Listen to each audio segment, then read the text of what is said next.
ਸਮੂਹ ਦਰਸ਼ਕਾਂ ਦਾ ਆਵਾਜ਼ੇ ਪੰਜਾਬ ਪ੍ਰੋਗਰਾਮ 'ਚ ਚੈਨਲ ਪੰਜਾਬੀ ਗਲੋਬਲ ਪੰਜਾਬ 'ਤੇ ਸਵਾਗਤ ਹੈ। ਗੁਰੂ ਤੇਗ ਬਹਾਦਰ ਜੀ ਦਾ 400 ਸਾਲਾ ਪ੍ਰਕਾਸ਼ ਦਿਹਾੜਾ ਸੰਪੂਰਨਤਾ ਦਿਵਸ ਦੇ ਰੂਪ ਦੇ ਵਿੱਚ ਇन्हीं ਦਿਨੀ ਬੜੇ ਉਤਸ਼ਾਹ ਨਾਲ ਮਨਾਇਆ ਜਾ ਰਿਹਾ ਹੈ। ਜਿੱਥੇ ਅਸੀਂ ਭਾਰਤ ਦੀ ਗੱਲ ਕਰਦੇ ਹਾਂ ਉੱਥੇ ਵਿਸ਼ਵ ਪੱਧਰੀ ਚੇਤਨਾ ਦੇ ਵਿੱਚ ਵੀ ਇਹ ਵਿਸ਼ੇਸ਼ ਗੱਲਬਾਤ ਹੋ ਰਹੀ ਹੈ। ਦਰਅਸਲ ਗੁਰੂ ਸਾਹਿਬ ਦੀ ਦੇਣ ਮਨੁੱਖੀ ਆਜ਼ਾਦੀ ਦੇ ਆਧਾਰ 'ਤੇ ਬੜਬੱਲੀ ਹੈ ਅਤੇ ਧਾਰਮਿਕ ਆਜ਼ਾਦੀ ਦੇ ਪੱਖੋਂ ਗੁਰੂ ਸਾਹਿਬ ਦੀ ਦੇਣ ਸੰਸਾਰ ਪੱਧਰੀ ਚੇਤਨਾ ਦਾ ਹਿੱਸਾ ਹੈ। ਗੁਰੂ ਤੇਗ ਬਹਾਦਰ ਜੀ ਦੇ 400 ਸਾਲਾਂ ਬਾਰੇ ਜਿਹੜੇ ਸਮਾਗਮ ਹੋ ਰਹੇ ਨੇ ਜਾਂ ਜਿਨ੍ਹਾਂ ਦੇ ਵਿੱਚ ਵਿਚਾਰਾਂ ਵੱਖ-ਵੱਖ ਚੱਲ ਰਹੀਆਂ ਨੇ, ਉਹਨਾਂ 'ਚ ਇੱਕ ਖਾਸ ਕਿਸਮ ਦਾ ਨੈਰੇਟਿਵ ਖੜਾ ਕਰਨ ਦੀ ਕੋਸ਼ਿਸ਼ ਕੀਤੀ ਜਾ ਰਹੀ ਹੈ ਅਤੇ ਇਹ ਬਿਰਤਾਂਤ ਇਸ ਕਿਸਮ ਦਾ ਹੈ ਕਿ ਇੱਕ ਖਾਸ ਧਰਮ ਦੀ ਆਜ਼ਾਦੀ ਜਾਂ ਉਹਨਾਂ ਦੀ ਰੱਖਿਆ ਵਾਸਤੇ ਗੁਰੂ ਸਾਹਿਬ ਦਾ ਇਹ ਸ਼ਹਾਦਤ ਦਾ ਪੂਰਾ ਪ੍ਰਸੰਗ ਚਿਤਵਿਆ ਗਿਆ। ਦਰਅਸਲ ਇਹ ਗੱਲ ਇੰਟੈਲੈਕਚੁਅਲ ਪੱਧਰ 'ਤੇ ਵਿਚਾਰਨਯੋਗ ਵੀ ਹੈ। ਇਸ 'ਤੇ ਗੌਰ ਕਰਨੀ ਵੀ ਬਣਦੀ ਹੈ ਕਿ ਮਨੁੱਖੀ ਆਜ਼ਾਦੀ ਸਮੁੱਚੇ ਤੌਰ 'ਤੇ ਜਾਂ ਇੱਕ ਵਿਸ਼ੇਸ਼ ਵਰਗ ਲਈ ਗੁਰੂ ਤੇਗ ਬਹਾਦਰ ਜੀ ਦੀ ਸ਼ਹਾਦਤ ਉਸ ਪ੍ਰਸੰਗ 'ਚ ਕਿਵੇਂ ਹੈ। ਇਸ ਦੇ ਬਾਰੇ ਅੱਜ ਵਿਸ਼ੇਸ਼ ਗੱਲਬਾਤ ਕਰਾਂਗੇ। ਸਾਡੇ ਕੋਲ ਇਸ ਸੰਬੰਧੀ ਗੱਲਬਾਤ ਕਰਨ ਲਈ ਉੱਘੇ ਚਿੰਤਕ ਡਾਕਟਰ ਪੂਰਨ ਸਿੰਘ ਜੀ ਸ਼ਾਮਲ ਨੇ, ਜਿਨ੍ਹਾਂ ਨੇ ਕੈਨੇਡੀਅਨ ਸਿੱਖ ਸਟੱਡੀ ਟੀਚਿੰਗ ਸੁਸਾਇਟੀ ਰਾਹੀਂ ਜਾਂ ਸਿੱਖ ਸਮਾਚਾਰ ਮੈਗਜ਼ੀਨ ਰਾਹੀਂ, ਇਸ ਤੋਂ ਇਲਾਵਾ ਜਿਹੜੇ ਹੋਰ ਉਹਨਾਂ ਦੀ ਬੜੀ ਵੱਡੀ ਕੰਟਰੀਬਿਊਸ਼ਨ ਹੈ ਗੁਰੂ ਨਾਨਕ ਜਹਾਜ਼ ਕਾਮਾਗਾਟਾ ਮਾਰੂ 'ਤੇ ਕੈਨੇਡਾ ਦੇ ਵਿੱਚ ਵੈਨਕੂਵਰ 'ਚ ਲਾਇਬ੍ਰੇਰੀਅਨ ਹੁੰਦੇ ਆ, PhD ਕੀਤੀ, ਜਾਂ ਕੈਨੇਡੀਅਨ ਜਿਹੜੇ ਸਾਡੇ ਬਜ਼ੁਰਗ ਨੇ, ਪਾਇਨੀਅਰਸ ਨੇ, ਉਹਨਾਂ ਬਾਰੇ ਬੜਾ ਕੰਮ ਕੀਤਾ। ਸੋ ਇਸ ਸ਼ਖਸੀਅਤ ਤੋਂ ਅਸੀਂ ਬਹੁਤ ਕੁਝ ਜਾਣਕਾਰੀ ਲੈ ਸਕਦੇ ਹਾਂ। ਸਾਡੇ ਲਈ ਮਾਣ ਵਾਲੀ ਗੱਲ ਹੈ ਅੱਜ ਇਸ ਵਿਸ਼ੇ 'ਤੇ ਗੱਲਬਾਤ ਕਰਨ ਲਈ ਸਾਡੇ ਨਾਲ ਸਟੂਡੀਓ 'ਚ ਨੇ। ਜੀ ਆਇਆਂ ਨੂੰ ਡਾਕਟਰ ਸਾਹਿਬ, ਸਵਾਗਤ ਹੈ ਤੁਹਾਡਾ।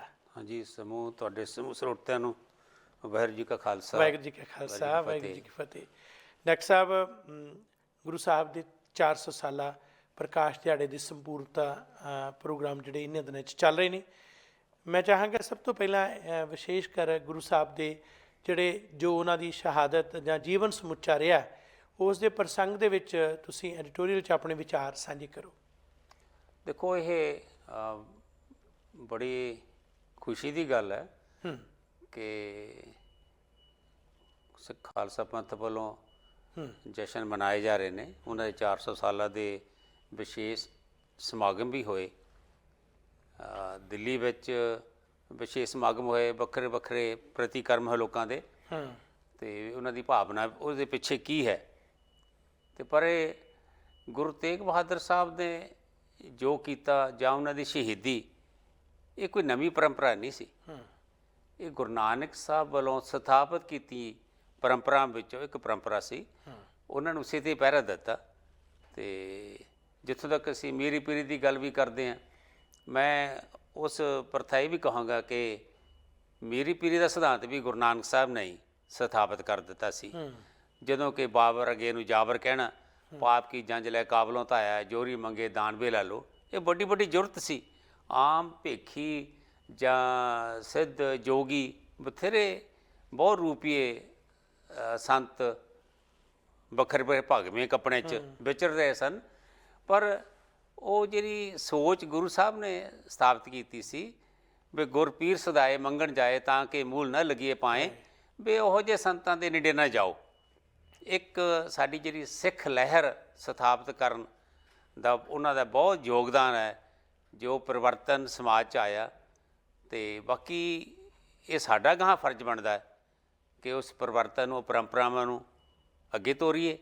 ਅਤੇ ਗੁਰੂ ਤੇਗ ਬਹਾਦਰ ਸਾਹਿਬ ਦੀ ਸ਼ਹੀਦੀ, ਹਾਲਾਂ ਅਸੀਂ ਕਹਿੰਦੇ ਹਾਂ ਵੀ ਗੁਰੂ ਨਾਨਕ ਸਾਹਿਬ ਨੇ ਉਸੇ ਜੰਝੂ ਨੂੰ ਪਹਿਨਣ ਤੋਂ ਇਨਕਾਰ ਕਰ ਦਿੱਤਾ, ਕਿਉਂਕਿ ਜੰਝੂ ਵਿਤਕਰਾ ਕਰਦਾ ਸੀ। ਜੰਝੂ ਪਾਉਣ ਦਾ ਅਧਿਕਾਰੀ ਹਰ ਇੱਕ ਬੰਦਾ ਨਹੀਂ ਹੋ ਸਕਦਾ ਸੀ, ਅਤੇ ਉਸੇ ਜੰਝੂ ਦੀ ਰਾਖੀ ਲਈ ਗੁਰੂ ਸਾਹਿਬ ਨੇ ਆਪਣੇ ਸ਼ਹੀਦੀ ਦਿੱਤੀ। ਅਤੇ ਉਹ ਅਸੀਂ ਕਹਾਂਗੇ ਕਿ ਇਹ ਮਨੁੱਖੀ ਅਧਿਕਾਰਾਂ ਦੀ ਖਾਤਰ ਬਹੁਤ ਵੱਡਾ ਯੋਗਦਾਨ ਸੀ। ਅਤੇ ਇੱਕ ਦੁੱਖ ਦੀ ਗੱਲ ਇਹ ਹੈ ਕਿ ਅਸੀਂ ਉਹਨਾਂ ਦੇ ਜਿਹੜੀ ਆਪਣਾ ਉਹਨਾਂ ਦੀ ਸ਼ਹੀਦੀ ਨੂੰ ਬਹੁਤ ਆਪਣੇ ਛੋਟੇ ਪੱਧਰ 'ਤੇ ਹੀ ਪ੍ਰਚਾਰਨ ਦਾ ਯਤਨ ਕੀਤਾ। ਹਾਲਾਂਕਿ ਮੇਰੇ ਇੱਕ ਬਹੁਤ ਸੋਹਣੀ ਉਹਨਾਂ ਪ੍ਰਤੀ ਜਿਹੜੀ ਗੱਲ ਸੀ, ਅਸੀਂ ਉਹ ਪ੍ਰਚਾਰੀ ਨਹੀਂ। ਕਵੀ ਸੈਨਾਪਤ ਜੋ ਗੁਰੂ ਗੋਬਿੰਦ ਸਿੰਘ ਦੇ ਸਮਕਾਲੀ ਕਵੀ ਸਨ, ਪ੍ਰਗਟ ਪਏ ਗੁਰ ਤੇਗ ਬਹਾਦਰ ਸਿਰਗਲ ਸ੍ਰਿਸ਼ਟ ਪੈ ਟਾਪੀ ਚਾਦਰ, ਕਰਮ ਧਰਮ ਕੀ ਜਨ ਪਤ ਰਾਖੀ, ਅਟਲ ਕਰੀ ਕਲ ਯੁਗ ਮੈਂ ਸਾਖੀ। ਇਹ ਸ਼ਹਾਦਤ ਸਬੂਤ ਦਿੱਤਾ ਉਹਨਾਂ ਨੇ। ਪਰ ਇਹ ਸਗਲ ਸ੍ਰਿਸ਼ਟ ਪੈ ਟਾਪੀ ਚਾਦਰ, ਇਹ ਅਰਥ ਭਰਪੂਰ ਬਣਦੇ ਨੇ। ਇਹ ਹੱਦਾਂ, ਸਾਡੇ ਦੇਸ਼ ਪ੍ਰਦੇਸ਼ ਹੱਦਾਂ ਪਾਰ ਕਰਕੇ ਸਮੁੱਚੀ ਮਾਨਵਤਾ ਲਈ ਉਹਨਾਂ ਨੇ ਸ਼ਹੀਦੀ ਦਿੱਤੀ। ਅਸੀਂ ਇਹਨੂੰ ਸੀਮਤ ਨਾ ਕਰ ਦਈਏ। ਜੇ ਅੱਜ ਉਹ ਕਹਿ ਰਹੇ ਨੇ ਵੀ ਜੇ ਸਿੱਖ ਸਾਜੇ ਨੇ ਜਾਂ ਖਾਲਸਾ ਸਾਜਿਆ ਹੈ, ਹਿੰਦੂਆਂ ਦੀ ਖਾਤਰ ਸਾਜਿਆ, ਨਹੀਂ, ਉਹਨਾਂ ਦਾ ਕਿਸੇ ਨਾਲ ਬੈਰ ਵਿਰੋਧ ਨਹੀਂ ਸੀ। ਜੇ ਅਸੀਂ ਜੰਗਾਂ ਵੀ ਲੜੀਆਂ, ਉਹਨਾਂ ਦੇ ਆਪਣੇ ਕਿਸੇ ਪ੍ਰਾਪਰਟੀ ਲਈ, ਕਿਸੇ ਇਲਾਕੇ ਲਈ ਜੰਗਾਂ ਨਹੀਂ ਲੜੀਆਂ। ਉਹਦੇ ਵਿੱਚ ਜੰਗਾਂ ਜ਼ਿਆਦਾ ਹਿੰਦੂ ਰਾਜਿਆਂ ਨੇ ਵੀ ਲੜੀਆਂ, ਕਿਉਂਕਿ ਉਹਨਾਂ ਨੂੰ ਪ੍ਰਵਾਨ ਨਹੀਂ ਸੀ। ਗੁਰੂ ਸਾਹਿਬ ਦਾ ਜੋ ਇੱਕ ਸੰਦੇਸ਼ ਸੀ ਕਿ ਸਮੂਹ ਮਾਨਵਤਾ ਇੱਕ ਆ, ਇੱਕੋ ਜੋਤ ਤੇ ਇੱਕ ਅਸੀਂ ਹੈ, ਵਿਤਕਰੇ ਨਾ ਕਰੋ। ਜਾਤ ਪਾਤ ਦੇ ਉਹਨਾਂ ਨੇ ਖੰਡਨ ਕੀਤਾ। ਅਤੇ ਉਸ ਪ੍ਰਥਾਏ ਜੋ ਪਹਾੜੀ ਰਾਜੇ ਸਨ, ਉਹ ਜਾਤ ਪਾਤ ਵਿੱਚ ਕੱਟੜ ਵਿਸ਼ਵਾਸ ਸੀ ਉਹਨਾਂ ਦਾ, ਅਤੇ ਇਸੇ ਕਰਕੇ ਉਹਨਾਂ ਨੇ ਸਾਥ ਨਹੀਂ ਦਿੱਤਾ, ਸਗੋਂ ਗੁਰੂ ਸਾਹਿਬ ਦਾ ਵਿਰੋਧ ਕੀਤਾ। ਅੱਜ ਜੋ ਕਿਹਾ ਜਾਂਦਾ, ਪ੍ਰਚਾਰ ਵੀ ਕਿਹਾ ਜਾਂਦਾ ਵੀ ਮੁਗਲਾਂ ਨਾਲ ਲੜਾਈਆਂ ਲੜੀਆਂ, ਇਹ ਬਹੁਤ ਗਲਤ ਹੈ। ਇਤਿਹਾਸਿਕ ਤੌਰ 'ਤੇ ਇਹ ਬਹੁਤ ਗਲਤ ਪ੍ਰਥਾ। ਗੁਰੂ ਸਾਹਿਬ ਨੇ ਕਿਸੇ ਨਾਲ ਲੜਾਈ ਨਹੀਂ ਕੀਤੀ, ਉਹ ਮਨੁੱਖੀ ਅਧਿਕਾਰਾਂ ਦੀ ਖਾਤਰ ਜੂਝੇ ਉਹ, ਅਤੇ ਮਾਨਵਤਾ ਲਈ ਖਾਤਰ ਉਹਨਾਂ ਨੇ ਜੰਗਾਂ ਲੜੀਆਂ। ਬੜੀ ਨੁਕਤੇ ਦੀ ਗੱਲ ਜਿਹੜੀ ਤੁਸੀਂ ਸਾਂਝੀ ਕੀਤੀ ਹੈ। ਅੱਜ ਇਸ ਗੱਲ ਨੂੰ ਜਦੋਂ ਅਸੀਂ ਦੇਖਦੇ ਹਾਂ ਕਿ ਗੁਰੂ ਨਾਨਕ ਸਾਹਿਬ 10 ਗੁਰੂ ਸਾਹਿਬਾਨ, 10ਵੇਂ ਗੁਰੂ ਨਾਨਕ ਗੁਰੂ ਗੋਬਿੰਦ ਸਿੰਘ ਜੀ ਇਉਂ ਗਿਣਿਆ ਜਾਂਦਾ। ਗੁਰਬਾਣੀ ਦੇ ਵਿੱਚ ਵੀ ਜਦੋਂ ਅਸੀਂ ਦੇਖਦੇ ਹਾਂ, ਜੇ ਜਿੰਨੇ ਗੁਰੂ ਸਾਹਿਬਾਨ ਦੀ ਬਾਣੀ ਹੈ, ਉਹਨਾਂ ਨੇ ਇੱਕੋ ਹੀ ਪਦ ਨਾਨਕ ਵਰਤਿਆ, ਭਾਵ ਉਹ ਨਾਨਕ ਹੀ ਹੈ। ਨਾਨਕ ਕਿਹੜੇ ਕਿਹੜੇ ਜਾਮੇ 'ਚ ਆਏ, ਅਤੇ ਉਹ ਜਿਹੜਾ ਇੱਕ ਮੁਕੰਮਲ ਸਿਧਾਂਤ ਹੈ, ਉਸ ਨੂੰ ਆਰੰਭ ਗੁਰੂ ਨਾਨਕ ਸਾਹਿਬ ਨੇ ਜਿਹੜਾ ਕੀਤਾ, ਉਸ ਨੂੰ ਵਿਸਤਾਰ ਗੁਰੂਆਂ ਨੇ ਦਿੱਤਾ। ਇਹ ਇੱਕ ਬੜੀ ਗਹਿਰੀ ਗੱਲ ਹੈ ਅਤੇ ਬਹੁਤ ਵਿਚਾਰਨ ਵਾਲੀ ਗੱਲ ਹੈ। ਇਸ ਕਰਕੇ ਗੁਰੂ ਨਾਨਕ ਸਾਹਿਬ ਅਤੇ ਬਾਕੀ ਗੁਰੂਆਂ ਨੂੰ ਅੱਡ ਨਹੀਂ ਦੇਖਿਆ ਜਾ ਸਕਦਾ। 9ਵੇਂ ਗੁਰੂ ਨਾਨਕ ਜਿਨ੍ਹਾਂ ਨੇ ਜੋ ਦੇਣ ਦਿੱਤੀ, ਉਹ 9ਵੇਂ ਗੁਰੂ ਨਾਨਕ ਗੁਰੂ ਤੇਗ ਬਹਾਦਰ ਜੀ। ਦੂਸਰੀ ਗੱਲ, ਬੜੀ ਪਿਆਰੀ ਗੱਲ, ਇਹ ਵੀ ਇੱਕ ਵਿਚਾਰਨ ਵਾਲੀ ਗੱਲ ਹੈ ਕਿ ਗੁਰੂ ਸਾਹਿਬ ਦਾ ਜਿਹੜਾ ਸਿਧਾਂਤ ਸੀ, ਜਿਵੇਂ ਕਵੀ ਸੈਨਾਪਤੀ ਦੇ ਹਵਾਲੇ ਨਾਲ ਡਾਕਟਰ ਸਾਹਿਬ ਨੇ ਗੱਲ ਕੀਤੀ ਹੈ, ਪ੍ਰਗਟ ਭਏ ਗੁਰੂ ਤੇਗ ਬਹਾਦਰ ਸਗਲ ਸ੍ਰੇਸ਼ਟ ਪੈ ਟਾਪੀ ਚਾਦਰ। ਇਹਨੂੰ ਜਦੋਂ ਹਿੰਦੀ ਚਾਦਰ ਸ਼ਬਦ ਅਸੀਂ ਵਾਰ-ਵਾਰ ਵਰਤਦੇ ਹਾਂ, ਅਤੇ ਈਵਨ ਜਦੋਂ ਪਿਛਲੇ ਸਮਾਗਮਾਂ ਦੇ ਵਿੱਚ ਵੀ ਜਾਂ ਇਸ਼ਤਿਹਾਰਾਂ ਦੇ ਵਿੱਚ ਦੇਖਦੇ ਹਾਂ, ਤਾਂ ਉਸ ਨੂੰ ਇੱਕ ਖਾਸ ਨੁਕਤੇ ਜਾਂ ਖਾਸ ਨੈਰੇਟਿਵ ਤੋਂ ਪੇਸ਼ ਕੀਤਾ ਜਾ ਰਿਹਾ ਹੈ, ਜੋ ਕਿ ਗਲਤ ਹੈ। ਦਰਅਸਲ ਪੀੜਤ ਜਿਹੜਾ ਵਰਗ ਸੀ, ਉਹਦੀ ਰੱਖਿਆ ਦੇ ਵਾਸਤੇ ਗੁਰੂ ਸਾਹਿਬ ਦੀ ਸ਼ਹਾਦਤ ਸੀ। ਉਸ ਵੇਲੇ ਪੀੜਤ ਵਰਗ ਕੌਣ ਸੀ? ਉਸ ਵੇਲੇ ਪੀੜਤ ਵਰਗ ਸੀ ਜੋ ਉਸ ਵੇਲੇ ਦੀ ਸਲਤਨਤ ਸੀ, ਮੁਗਲ ਸਲਤਨਤ, ਉਹਨਾਂ ਦੇ ਵੱਲੋਂ ਜਿਹੜੇ ਕਸ਼ਮੀਰੀ ਪੰਡਤ ਸਨ ਜਾਂ ਜਿਹੜੇ ਹੋਰ ਸਨ, ਸ਼ਰਨ ਆਵੇ ਤਿਸ ਕੰਠ ਲਾਵੇ। ਗੁਰੂ ਸਾਹਿਬ ਨੇ ਉਹੀ ਗੁਰੂ ਨਾਨਕ ਸਿਧਾਂਤ ਨੂੰ ਲੈ ਕੇ ਗੱਲਬਾਤ ਕੀਤੀ। ਸੋ ਇਹ ਨੁਕਤੇ ਜਿਹੜੇ ਆ ਅੱਜ ਜਦੋਂ 400 ਸਾਲਾ ਅਸੀਂ ਮਨਾ ਰਹੇ ਹਾਂ, ਇੱਕ ਤਾਂ ਪਹਿਲੀ ਗੱਲ ਪੂਰੀ ਸਪਸ਼ਟ ਅਸੀਂ ਰੱਖੀਏ ਕਿ ਗੁਰੂ ਨਾਨਕ ਸਾਹਿਬ ਦੇ ਸਿਧਾਂਤ ਦਾ ਹੀ ਵਿਸਤਾਰ ਹੈ 10 ਗੁਰੂ ਸਾਹਿਬਾਨਾਂ ਦੇ ਰੂਪ ਦੇ ਵਿੱਚ। 10ਵੇਂ ਗੁਰੂ ਨਾਨਕ ਵੀ ਜਿਹੜੇ ਖਾਲਸਾ ਸਾਜਦੇ ਨੇ, ਅਸਲ ਦੇ ਵਿੱਚ ਉਹ ਸਿੱਖ ਸਿਧਾਂਤ ਦਾ ਹੀ ਮੁਕੰਮਲ ਖਾਕਾ ਹੈ ਜਿਹੜਾ ਗੁਰੂ ਨਾਨਕ ਸਾਹਿਬ ਨੇ ਆਰੰਭ ਕੀਤਾ। ਅਤੇ ਗੁਰੂ ਤੇਗ ਬਹਾਦਰ ਜੀ ਉਹ ਵੀ 9ਵੇਂ ਨਾਨਕ, ਉਹਨਾਂ ਨੇ ਉਹੀ ਕੁਝ ਕੀਤਾ। ਦੂਸਰੀ ਗੱਲ, ਅੱਜ ਸਾਨੂੰ ਇਹ ਤੈਅ ਕਰਨ ਦੀ ਲੋੜ ਹੈ ਕਿ ਇਹ ਹਿੰਦੀ ਚਾਦਰ ਆਦਿਕ ਸ਼ਬਦ ਵਰਤਨ ਤੋਂ ਗੁਰੇਜ਼ ਕਰੀਏ। ਸਗਲ ਸ੍ਰਿਸ਼ਟ ਪੈ ਟਾਪੀ ਚਾਦਰ, ਸ੍ਰਿਸ਼ਟੀ ਦੀ ਚਾਦਰ। ਜਦੋਂ ਡਾਕਟਰ ਸਾਹਿਬ ਮਨੁੱਖੀ ਅਧਿਕਾਰਾਂ ਦੀ ਅਸੀਂ ਗੱਲ ਕਰਦੇ ਹਾਂ, ਅੱਜ ਸੰਸਾਰ ਦੇ ਵਿੱਚ ਵਾਲਟੇਅਰ ਦੀ ਗੱਲ ਚੱਲਦੀ ਹੈ, ਜਿਸ ਨੇ ਇਹ ਕਿਹਾ ਸੀ ਕਿ ਮੈਂ ਜਿਹੜਾ ਵੀ ਵਿਅਕਤੀ ਮੇਰੇ ਵਿਚਾਰਾਂ ਤੋਂ ਵੱਖਰੇ ਖਿਆਲ ਰੱਖਦਾ, ਜੇ ਉਹਨਾਂ ਦੇ ਵਿਚਾਰਾਂ 'ਤੇ ਵੀ ਕੋਈ ਹਮਲਾ ਹੁੰਦਾ ਤਾਂ ਉਸ ਦੇ ਲਈ ਮੈਂ ਬਾਕਾਇਦਾ ਤੌਰ 'ਤੇ ਖੜਾਂਗਾ, ਬੋਲਾਂਗਾ, ਕੁਰਬਾਨੀ ਤੱਕ ਦੇ ਦਿਆਂਗਾ। ਪਰ ਗੁਰੂ ਸਾਹਿਬ ਨੇ ਤਾਂ ਸ਼ਹਾਦਤ ਦੇ ਹੀ ਦਿੱਤੀ ਜਿਨ੍ਹਾਂ ਵਿਚਾਰਾਂ ਦੀ ਅਸਹਿਮਤੀ ਹੋਣ ਦੇ ਬਾਵਜੂਦ ਮਨੁੱਖੀ ਆਜ਼ਾਦੀ ਲਈ। ਇਸ ਨੂੰ ਜਦੋਂ ਕੌਮਾਂਤਰੀ ਕੈਨਵਸ 'ਤੇ ਅਸੀਂ ਦੇਖਦੇ ਹਾਂ, UN ਦੇ ਪ੍ਰਸੰਗ 'ਚ ਵੀ ਦੇਖਦੇ ਹਾਂ, ਕਿ ਵੀ ਮੈਂ ਸੋਚਦਾ ਕਿ ਉਸ ਦੀ ਮਿਸ਼ਨ ਸਟੇਟਮੈਂਟ, ਉਸ ਦਾ ਜਿਹੜਾ ਪੁਆਇੰਟ ਆਫ ਵਿਊ ਹੈ ਗੁਰੂ ਤੇਗ ਬਹਾਦਰ ਜੀ ਵਾਲਾ, ਬਹੁਤ ਹੀ ਮਹੱਤਵਪੂਰਨ ਹੈ, ਜਿਸ 'ਤੇ ਗੌਰ ਕਰਨੀ ਚਾਹੀਦੀ ਹੈ। ਇਹਦੇ ਨਾਲ ਇਹ ਤੁਹਾਡੀ ਗੱਲ ਬਹੁਤ ਤੁਸੀਂ ਵਧੀਆ ਵਿਚਾਰ ਦਿੱਤੇ ਕਿ ਗੁਰੂ ਤੇਗ ਬਹਾਦਰ ਸਾਹਿਬ ਦਾ ਜੋ ਸ਼ਹੀਦੀ ਹੈ, ਉਸ ਨੂੰ ਅਸੀਂ ਬੜਾ ਪ੍ਰਚਾਰਨ ਵਿੱਚ ਅੱਗੇ ਨਹੀਂ ਆ ਸਕੇ ਜੀ। ਉਹਦੇ ਸਾਡੇ ਕਈ ਪੱਖ ਹੋ ਸਕਦੇ ਨੇ। ਵਿਦੇਸ਼ਾਂ ਵਿੱਚ ਅਸੀਂ ਸਿੱਖ ਸੰਸਥਾਵਾਂ ਤਾਂ ਖੜ੍ਹੀਆਂ ਕਰ ਦਿੱਤੀਆਂ, ਅਸੀਂ ਬੜਾ ਮਾਣ ਵੀ ਕਰਦੇ ਹਾਂ ਜੀ, ਸਾਡੇ ਇੰਨੇ ਗੁਰਦੁਆਰੇ, ਇੰਨੇ ਸਿੱਖ ਸੰਸਥਾਵਾਂ। ਪਰ ਜਦੋਂ ਮਨੁੱਖੀ ਅਧਿਕਾਰਾਂ ਦੀ ਗੱਲ ਆਉਂਦੀ ਹੈ, ਆਵਾਜ਼ ਬੁਲੰਦ ਕਰਨ ਦੀ ਗੱਲ ਆਉਂਦੀ ਹੈ, ਉਹਦੇ ਅਸੀਂ ਚੁੱਪ ਹੋ ਜਾਂਦੇ ਹਾਂ। ਇਹ ਤਾਂ ਮਤਲਬ ਅਸੀਂ ਗੁਰੂ ਗ੍ਰੰਥ ਸਾਹਿਬ ਦੇ ਉਪਦੇਸ਼ਾਂ ਨੂੰ ਗ੍ਰਹਿਣ ਨਹੀਂ ਕੀਤਾ। ਗੁਰੂ ਗ੍ਰੰਥ ਸਾਹਿਬ ਦੇ ਜੋ ਮਹਾਨ ਸਿਧਾਂਤ ਸੀ ਉਹਨਾਂ ਨੂੰ ਪ੍ਰਚਾਰਨ ਵਿੱਚ ਕਿਤੇ ਵਿਸਲੇ ਹੋਏ ਆ ਅਤੇ ਫਾਡੀ ਰਹੇ ਹਾਂ। ਅਤੇ ਗੁਰੂ ਤੇਗ ਬਹਾਦਰ ਸਾਹਿਬ ਵਾਲੀ ਤਾਂ ਮੈਂ ਹੁਣ ਮਹਿਸੂਸ ਕਰਦਾ ਗੁਰਦੁਆਰਿਆਂ ਅੰਦਰ ਵੀ ਘੱਟੋ ਘੱਟ ਅਸੀਂ ਉਹ ਪੰਗਤੀਆਂ ਜਿਹੜੀਆਂ ਸਾਡੇ ਸਿਧਾਂਤ ਨੂੰ ਸਪਸ਼ਟ ਕਰਦੀਆਂ ਨੇ, ਸਾਡੇ ਸਿਧਾਂਤ ਨੂੰ ਉਜਾਗਰ ਕਰਦੀਆਂ, ਅਤੇ ਉਹਦੇ ਵਿੱਚ ਸਾਨੂੰ ਮਾਣ ਮਹਿਸੂਸ ਹੋਵੇਗਾ। ਉਹਨਾਂ ਪੰਗਤੀਆਂ ਨੂੰ ਅਸੀਂ ਹਾਈਲਾਈਟ ਕਰੀਏ, ਲਿਖੀਆਂ ਜਾਣ ਗੁਰਦੁਆਰਿਆਂ 'ਚ। ਕਿਤੇ ਇਹ ਨਾ ਹੋਵੇ ਕੋਈ ਡੂੰਘੇ ਅਰਥਾਂ ਵਾਲੇ ਕੋਈ ਸ਼ਬਦ ਇਸ ਤਰ੍ਹਾਂ ਲਿਖੀ ਜਾਈਏ, ਜਾਂ ਅਸੀਂ ਇੱਕ ਹੋਰ ਜਿਹੜੀ ਗੱਲ ਉਹਨਾਂ ਬਾਰੇ ਜਿਹੜਾ ਵਿਪਰੀਤ ਆ ਸਾਡੇ ਸਿਧਾਂਤਾਂ ਦੇ, ਕਿ ਗੁਰੂ ਤੇਗ ਬਹਾਦਰ ਸਾਹਿਬ ਜੀ 21 ਸਾਲ ਜਾਂ 22 ਸਾਲ ਇੰਨੇ ਦਿਨ ਭੋਰੇ 'ਚ ਬੈਠੇ ਰਹੇ। ਇਹ ਬਹੁਤ ਤਨ ਤਪਾਏ ਤਪੂਰ ਜਿਉਂ ਬਾਲਣ ਹੱਡ ਨਾ ਬਾਲ। ਗੁਰੂ ਸਾਹਿਬ ਦਾ ਸਿਧਾਂਤ ਹੀ ਨਹੀਂ ਸੀ ਇਹ ਚੌਂਕੜੀ ਮਾਰ ਕੇ ਬੈਠਣ ਦਾ। ਅੱਜ ਭਾਵੇਂ ਇਸ ਨਾਲੇ ਸਾਡੇ ਕੋਲ ਇਤਿਹਾਸਿਕ ਤੱਥ ਨੇ, ਗੁਰੂ ਸਾਹਿਬ ਉੱਥੇ ਨਹੀਂ ਬੈਠੇ ਭੋਰੇ 'ਚ। ਭੋਰੇ ਤਾਂ ਬਣਾਉਣ ਦਾ ਰਿਵਾਜ ਆਮ ਸੀ, ਠੰਡ ਜਾਂ ਗਰਮੀ ਤੋਂ ਬਚਣ ਲਈ, ਅਤੇ ਭੋਰੇ ਬਣਾਏ ਜਾਂਦੇ ਸਨ। ਭੋਰਿਆਂ ਵਿੱਚ ਪੜ੍ਹਿਆ ਲਿਖਿਆ ਵੀ ਜਾ ਸਕਦਾ ਸੀ, ਸਿਧਾਂਤਾਂ ਨੂੰ ਗੁਰਬਾਣੀ ਵੀ ਲਿਖੀ ਹੋਣੀ ਉਹਨਾਂ ਨੇ। ਪਰ ਜੇ ਅਸੀਂ ਉਹ ਪੁਰਾਤਨ ਜਾਂ ਸਨਾਤਨ ਧਰਮ ਦਾ ਜੋ ਸਮਾਧੀਆਂ ਲਾ ਕੇ ਚੌਂਕੜੀਆਂ ਮਾਰ ਕੇ ਬੈਠਣ ਦੀ ਗੱਲ ਆ, ਉਹ ਗੁਰੂ ਸਾਹਿਬ ਦੇ ਸਿਧਾਂਤ ਦੇ ਵਿਪਰੀਤ ਆ। ਇਹਨੂੰ ਅਸੀਂ ਨਾ ਪ੍ਰਚਾਰੀਏ। ਇਹ ਗੁਰੂ ਸਾਹਿਬ ਦਾ ਜੋ ਸਿਧਾਂਤ ਆ ਉਹ ਪ੍ਰਚਾਰਕ ਸੀ, ਥਾਂ ਥਾਂ ਗਏ ਨੇ, ਉਹਨਾਂ ਨੇ ਲੋਕਾਂ ਨੂੰ ਸੁਚੇਤ ਕੀਤਾ। ਜਿਵੇਂ ਜੇ ਗੁਰੂ ਨਾਨਕ ਸਾਹਿਬ ਸਿੱਧਾਂ ਨੂੰ ਆਖ ਰਹੇ ਨੇ, ਸਿੱਧ ਛਿਪ ਬੱਠੇ ਪਰਬਤੀ ਕੌਣ ਜਗਤ ਕੋ ਪਾਰ ਉਤਾਰਾ, ਅਤੇ ਅਸੀਂ ਕਿਵੇਂ ਗੁਰੂ ਸਾਹਿਬ ਨੂੰ ਭੋਰੇ ਵਿੱਚ ਹੀ 22 ਸਾਲ ਬਿਠਾ ਰੱਖ ਛੱਡਿਆ।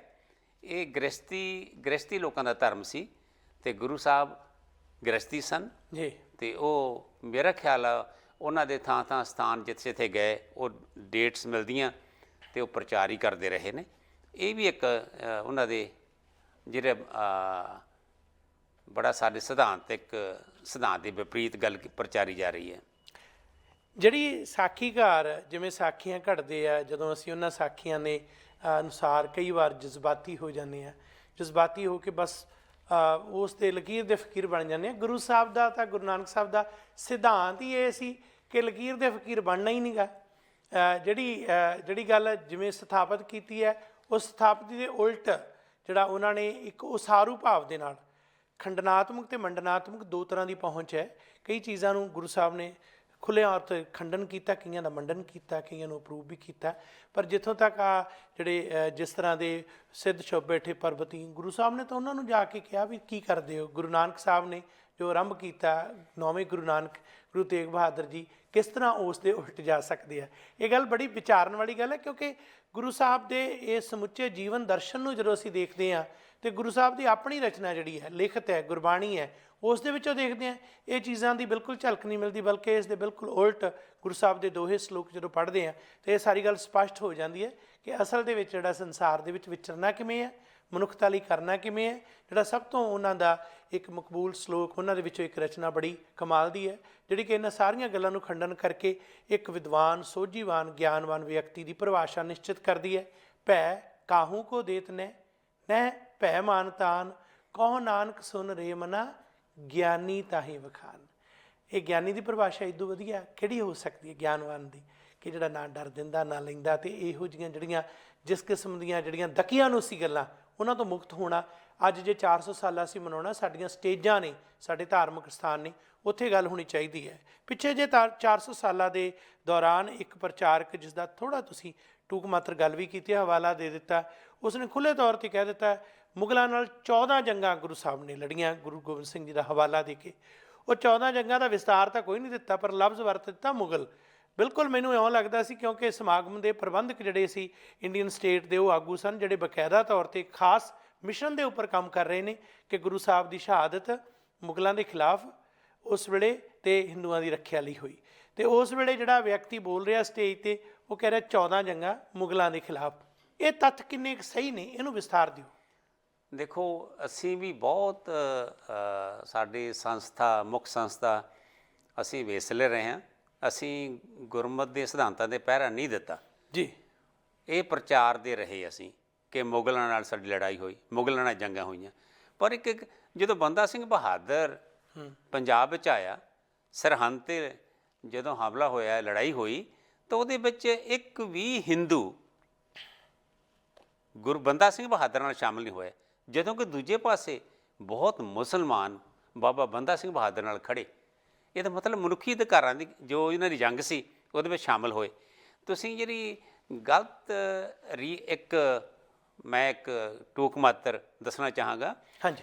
ਗੁਰੂ ਤੇਗ ਬਹਾਦਰ ਸਾਹਿਬ ਦੇ ਮੂੰਹੋਂ ਖਵਾਇਆ ਗਿਆ ਢਾਡੀ ਕਵੀਸ਼ਰ ਗਾਉਂਦੇ ਰਹੇ ਹੁਣ ਤੱਕ।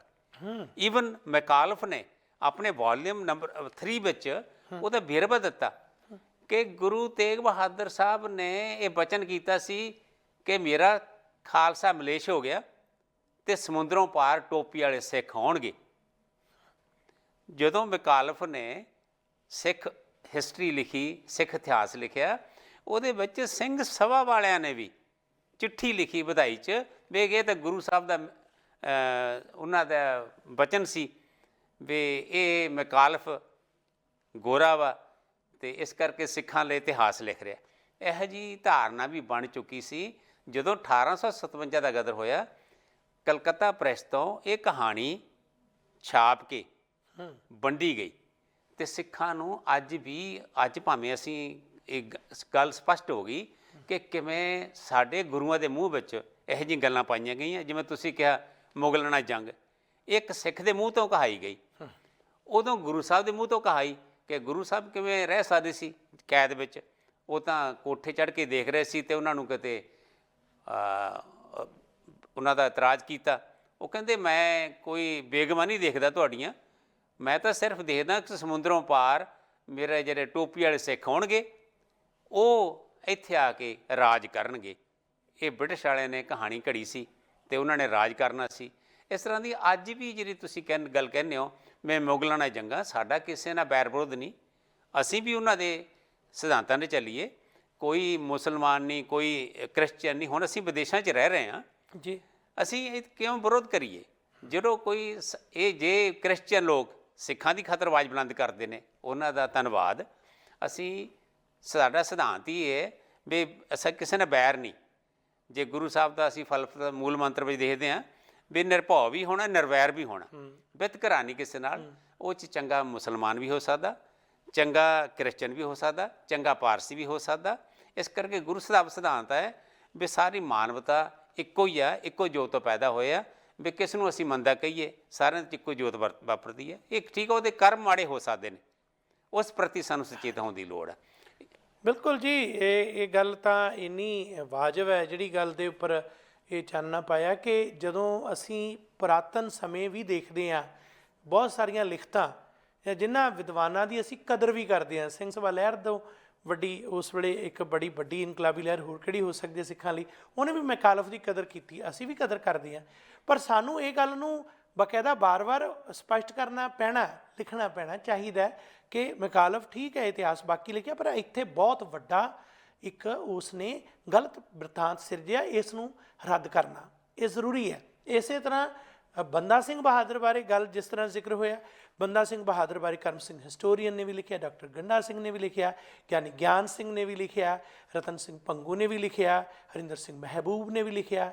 ਪਰ ਜਿੱਥੇ ਜਾ ਕੇ ਗੁਰਮਤਿ ਦਾ ਸਿਧਾਂਤ ਹੈ ਕਿ ਪੀੜਤ ਵਰਗ ਨਾਲ ਖੜ ਕੇ ਸ਼ਹਾਦਤ ਦੇਣੀ, ਬੰਦਾ ਸਿੰਘ ਬਹਾਦਰ ਦੀ ਕਰੈਕਟਰ ਅਸੈਸੀਨੇਸ਼ਨ ਹੁੰਦੀ ਹੈ, ਉਸ ਦੇ ਵਿਆਹੁਤਾ ਜ਼ਿੰਦਗੀ ਗ੍ਰਸਤ ਬਾਰੇ ਜਾਂ ਹੋਰ ਹੈ, ਉਸ ਵੇਲੇ ਇਹਨਾਂ ਵਿਦਵਾਨਾਂ 'ਚੋਂ ਜਿੱਥੇ ਜਿਨ੍ਹਾਂ ਨੇ ਟਪਲਾ ਖਾਧਾ ਜਾਂ ਗਲਤ ਵੇਰਵੇ ਦਿੱਤੇ ਆ, ਅਸੀਂ ਕੇਵਲ ਸ਼ਰਧਾ ਵਸ ਹੋ ਕੇ ਕਿ ਇਹਨਾਂ ਵਿਦਵਾਨਾਂ ਦੀ ਬਾਕੀ ਦੇਣ ਬਹੁਤ ਹੈ ਜੀ, ਚੁੱਪ ਰਹੋ, ਨੋ, ਇੱਥੇ ਸਾਨੂੰ ਕਹਿਣਾ ਪੈਣਾ ਕਿ ਇੱਥੇ ਇਹਨਾਂ ਨੇ ਗਲਤ ਜਾਣਕਾਰੀ ਦਿੱਤੀ ਹੈ। ਅੱਜ ਜਿਹੜੇ ਸਟੇਜਾਂ 'ਤੇ ਕਥਾਵਾਚਕ ਜਿਹੜੇ ਵਿਦਵਾਨ ਬੋਲ ਰਹੇ ਨੇ, ਅਸੀਂ ਸਿਰਫ ਇਸ ਕਰਕੇ ਕਿ ਜੀ ਇਹ ਬੰਦੇ ਤਾਂ ਬਹੁਤ ਚੰਗੇ ਨੇ ਜੀ, ਇਹਨਾਂ ਨੇ ਬਾਕੀ ਕਥਾ ਬਹੁਤ ਸੋਹਣੀ ਕੀਤੀ ਹੈ, ਅੱਜ ਗੁਰੂ ਤੇਗ ਬਹਾਦਰ ਸਾਹਿਬ ਦਾ ਇਤਿਹਾਸ ਵਿਗਾੜ ਰਹੇ ਨੇ, ਅਸੀਂ ਚੁੱਪ ਕਰ ਜਾਈਏ, ਜ਼ੁਬਾਨ ਬੰਦ ਕਰ ਲਈਏ। ਨਹੀਂ, ਤੁਸੀਂ ਸਪਸ਼ਟ ਕਰਨਾ ਕਿ ਇੱਥੇ ਇਹਨੇ ਠੀਕ ਗੱਲ ਕੀਤੀ, ਇੱਥੇ ਗਲਤ ਕੀਤੀ ਹੈ।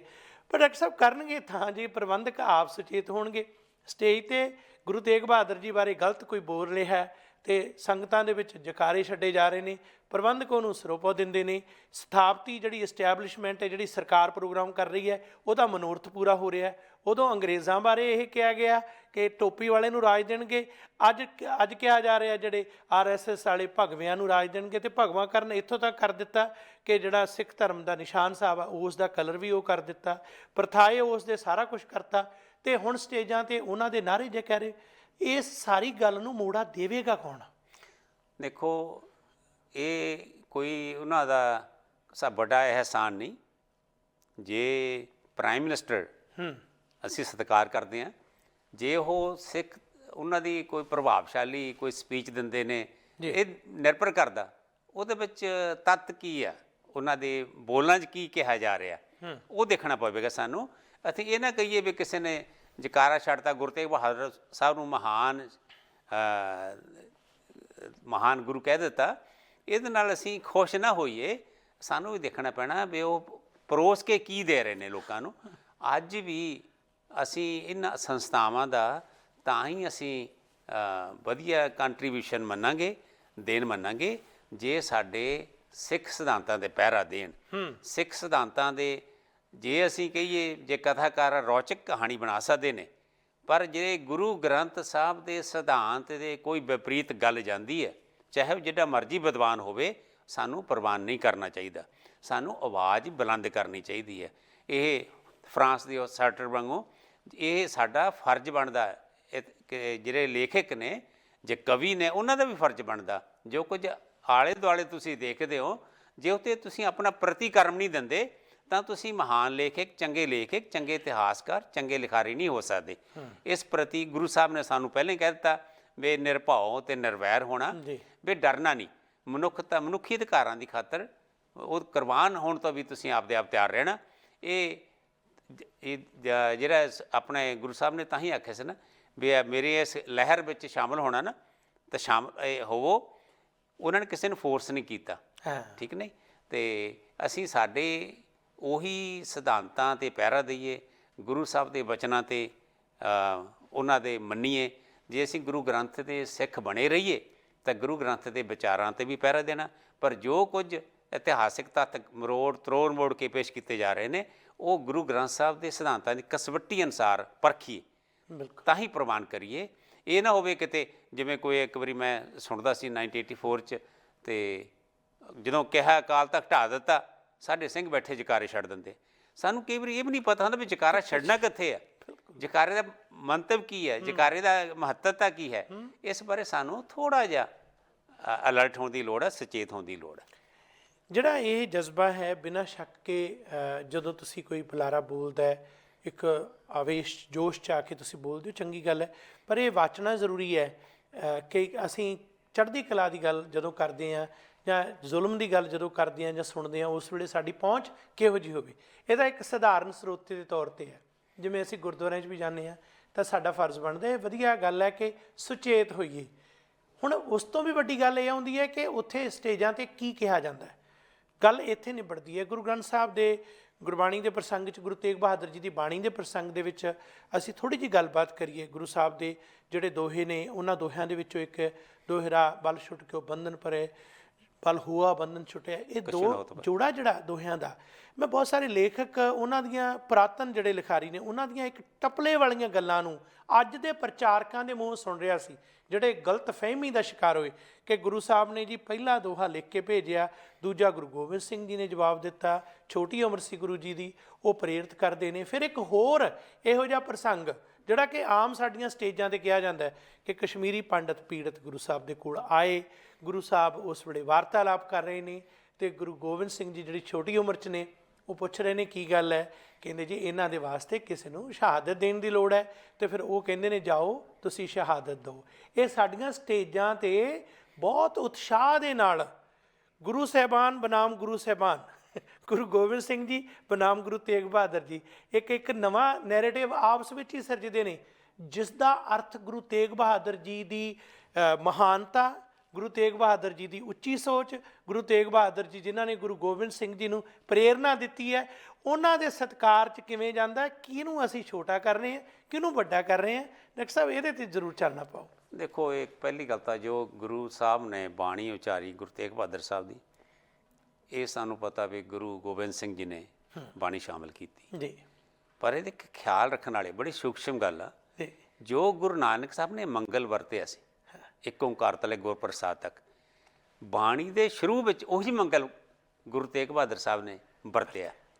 ਗੁਰੂ ਗੋਬਿੰਦ ਸਿੰਘ ਜੀ ਨੇ ਬਦਲੇ ਨਹੀਂ। ਸਾਨੂੰ ਇਹ ਪਰਖ ਕਰਨੀ ਪੈਣੀ ਹੈ ਗੁਰਬਾਣੀ 'ਤੇ ਜਾਂ ਗੁਰਬਾਣੀ ਨਹੀਂ। ਜੇ ਗੁਰੂ ਨਾਨਕ ਸਾਹਿਬ ਵਾਲਾ ਮੰਗਲ ਸਥਾਪਤ ਮੰਗਲ ਜੇ ਕਿਤੇ ਨਹੀਂ ਵਰਤਿਆ, ਜਿੰਨੀ ਸਾਡੀ ਮੁੱਖ ਬਾਣੀਆਂ ਰਾਗ ਸ਼ੁਰੂ ਹੁੰਦੇ ਨੇ ਉਹ ਮੰਗਲ ਉਹੀ ਵਰਤਿਆ ਗਿਆ। ਇੱਕ ਤਾਂ ਇਹ ਫਰਕ ਆ। ਦੂਸਰੀ ਉਹ ਗੱਲ ਸਾਨੂੰ ਭੁਲੇਖਾ ਪਾਊਗਾ ਵੀ ਇਹ ਪੰਕਤੀਆਂ ਲਿਖ ਕੇ ਭੇਜੀਆਂ ਗੁਰੂ ਸਾਹਿਬ ਨੇ ਕੀ ਆਦਤ ਸੀਗੇ। ਪਹਿਲੀ ਗੱਲ ਇਹ ਸੰਭਵ ਕਿਵੇਂ ਹੋ ਸਕਦਾ? ਇਹ ਕਹਾਣੀਆਂ ਘੜੀਆਂ ਜਾ ਰਹੀਆਂ। ਸਿਧਾਂਤਕ ਤੌਰ 'ਤੇ ਵੀ ਗੁਰੂ ਸਾਹਿਬ ਨੂੰ ਅਸੀਂ ਕਈ ਵਾਰੀ ਕਹਿ ਦਿੰਦੇ ਹਾਂ ਵਿਰਾਗਮਈ ਬਾਣੀ, ਇਹ ਵੀ ਇੱਕ ਗਲਤ ਪ੍ਰਪਾਟੀ ਚੱਲ ਪਈ ਹੈ। ਜਦੋਂ ਕਿਤੇ ਚੱਲਦਾ ਨਾ ਵਿਰਾਗਮਈ ਬਾਣੀ ਦੇ ਸ਼ਲੋਕ ਪੜ੍ਹੇ ਜਾਣਗੇ, ਗੁਰੂ ਸਾਹਿਬ ਨੇ ਠੀਕ ਆ 59 ਸ਼ਬਦ ਲਿਖੇ ਨੇ, 57 ਸ਼ਲੋਕ ਨੇ, ਪਰ ਉਹਨਾਂ ਦੀ ਬਾਣੀ ਦਾ ਤੱਤ ਉਹੀ ਆ। ਉਹ ਵਿਰਾਗ ਕਿਹੜਾ ਚਾਹੁੰਦੇ ਨੇ? ਸੰਸਾਰ ਤੋਂ ਵਿਰਾਗੀ ਨਹੀਂ ਹੋਣਾ ਚਾਹੁੰਦੇ। ਉਹ ਤੁਹਾਡੇ ਕਾਮ ਕ੍ਰੋਧ ਲੋਭ ਮੋਹ ਤੋਂ ਉੱਥੋਂ ਵਿਰਾਗ ਹੋਣਾ ਸੀ, ਅਤੇ ਉਸ ਤਰ੍ਹਾਂ ਵਿਰਾਗ ਨਹੀਂ ਹੋਣਾ ਸੰਸਾਰ ਦੇ ਵਿੱਚ ਹੀ ਵਿਚਰਨਾ। ਇਹ ਗਲਤ ਤੁਹਾਡੇ ਇੱਕ ਫੈਲਾਈ ਜਾ ਰਹੀ ਹੈ। ਇਹ ਗੁਰੂ ਤੇਗ ਬਹਾਦਰ ਸਾਹਿਬ ਦੀ ਬਾਣੀ ਗੁਰੂ ਗੋਬਿੰਦ ਸਿੰਘ ਜੀ ਨੇ ਕੀਤੀ ਸੀ। ਉਹ ਸਾਰੀ ਬਾਣੀ ਗੁਰੂ ਤੇਗ ਬਹਾਦਰ ਸਾਹਿਬ ਜੀ ਦੀ ਹੈ। ਉਹ ਆਪ ਹੀ ਜੇ ਅਸੀਂ ਕਹਿੰਦੇ ਸਵਾਲ ਜਵਾਬ ਵਾਲੀ ਗੱਲ ਹੁੰਦੀ ਹੈ ਨਾ, ਜਪਜੀ ਸਾਹਿਬ ਵੀ ਜਿਸ ਤਰ੍ਹਾਂ ਦੀ ਹੈ, ਉਹ ਬਾਣੀ ਲਿਖਣ ਢੰਗ ਆ ਅਤੇ ਠੀਕ ਆ। ਉਹਦੇ ਵਿੱਚ ਸਾਰੀਆਂ ਥੋੜ੍ਹੀਆਂ ਗੁਰੂ ਸਾਹਿਬ ਨੇ ਫਰਕ ਹੈਗਾ, ਕਿਉਂਕਿ ਜ਼ਿਆਦਾ ਵਿਚਰੇ ਪੰਜਾਬ ਤੋਂ ਬਾਹਰ, ਥੋੜ੍ਹੇ ਜਿਹਾ ਤਾਂ ਹਿੰਦੀ ਦਾ ਰੰਗ ਜ਼ਿਆਦਾ ਹੈ ਉਸ ਬਾਣੀ ਵਿੱਚ, ਕਿਉਂਕਿ ਪ੍ਰਚਾਰਨਾ ਉਸ ਲੋਕਾਂ ਨੂੰ ਪ੍ਰਚਾਰਨਾ ਸੀ।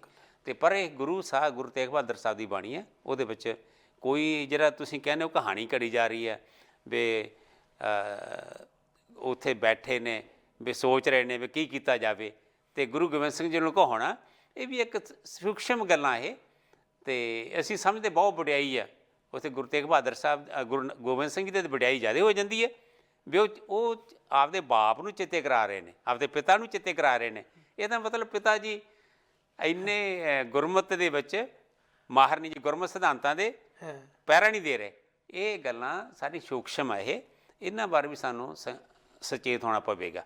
ਲੋਕਾਂ ਦੇ ਇਹੋ ਜਿਹੇ ਗੱਲਾਂ 'ਚ ਨਾ ਆਈਏ ਅਤੇ ਪਰ ਗੁਰਬਾਣੀ ਨੂੰ ਠੀਕ ਤਰ੍ਹਾਂ ਸਮਝੀਏ। ਜੇ ਨਹੀਂ ਵੀ ਵਿਆਕਰਨ ਆਉਂਦੀ, ਯਤਨ ਕਰੀਏ ਉਹਦੇ ਅਰਥਾਂ ਨੂੰ ਸਮਝੀਏ ਵੀ ਗੁਰੂ ਗ੍ਰੰਥ ਸਾਹਿਬ ਦੀ ਬਾਣੀ ਤੋਂ ਬਗੈਰ ਅਸੀਂ ਕਿਸੇ ਹੋਰ ਬਾਣੀ 'ਤੇ ਨਾ ਕਿਤੇ ਲਿਵ ਜੋੜੀਏ। ਗੁਰੂ ਗ੍ਰੰਥ ਸਾਹਿਬ ਦੇ ਸਿੱਖ ਬਣੇ ਰਹੀਏ।